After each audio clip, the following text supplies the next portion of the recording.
അല്ലാഹു സുബ്ഹാനഹു വ തആല വലിയ സ്ഥാനം നൽകിയവരാണ് മഹാന്മാരാകുന്ന അസ്ഹാബുൽ ബദരീകൾ. 313 മഹാന്മാർ. 1,24,000 അംബിയാ മുർസലുകൾക്ക് ശേഷം, അതല്ലെങ്കിൽ 2,24,000 അംബിയാ മുർസലുകൾക്ക് ശേഷം വലിയ സ്ഥാനമുള്ള മഹാന്മാരാണ് അല്ലാഹുവിന്റെ റസൂൽ സ്വല്ലല്ലാഹു അലൈഹി വസല്ലമ തങ്ങളുടെ അനുചരന്മാരാകുന്ന സ്വഹാബാക്കൾ.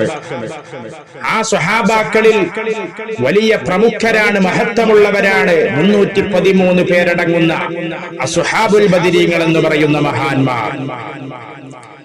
എന്തുകൊണ്ടാണ് അവർക്ക് ഇത്ര വലിയ സ്ഥാനമുണ്ടാകാനുള്ള കാരണം? അല്ലാഹു സുബ്ഹാനഹു വ തആല അവർക്ക് വലിയ സ്ഥാനം നൽകാനുള്ള കാരണം എന്താണ്? അല്ലാഹുവിന്റെ റസൂൽ സ്വല്ലല്ലാഹു അലൈഹി വസല്ലമ തങ്ങള് ഒരുപാട് അവരുടെ മഹത്വങ്ങൾ നമുക്ക് പഠിപ്പിച്ചു തന്നിട്ടുണ്ട്. എന്തുകൊണ്ടാണ് അവർക്ക് ഇത്ര വലിയ സ്ഥാനമുണ്ടാകാനുള്ള കാരണം?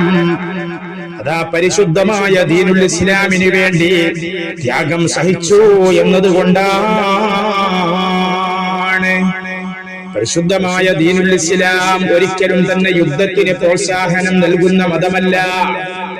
മറിച്ച് യുദ്ധം അനിവാര്യമായി വന്നപ്പോൾ, ബദർ യുദ്ധം എന്ന് പറയുന്നത് ആദ്യത്തെ യുദ്ധമാണ്. പരിശുദ്ധമായ ദീനുൽ ഇസ്ലാമിന്റെ ആദ്യത്തെ യുദ്ധമാണ്.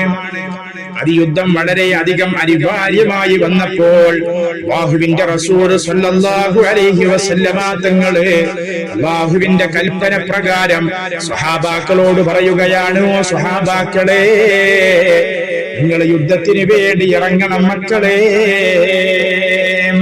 അത് യുദ്ധം അനിവാര്യമായ ഘട്ടം വന്നപ്പോൾ മാത്രമാണ് യുദ്ധം ആരംഭിച്ചത്.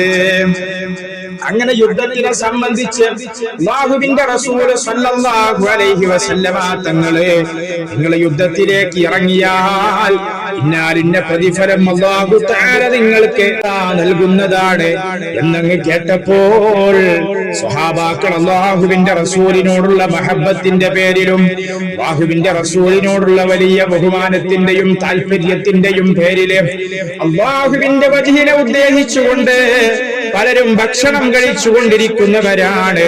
പലരും ഈത്തപ്പഴം അതാ കഴിച്ചുകൊണ്ടിരിക്കുന്നവരാണ്. ആ സമയത്ത് ആ ഭക്ഷണമൊക്കെ ഒഴിവാക്കിക്കൊണ്ട് സ്വന്തം ഭാര്യമാരെയും അതുപോലെ മക്കളെയും കുടുംബത്തിനെയും വിട്ടുകൊണ്ട് ബദർ രണാങ്കണത്തിലേക്ക് ചാടിയിറങ്ങിയവരാണ്. അതാണ് അസ്ഹാബുൽ ബദരീങ്ങൾ എന്ന് പറയുന്ന 313 പേര്. ആ 313 പേരിൽ 14 സ്വഹാബാക്കളാണ് ഷഹീദായവർ.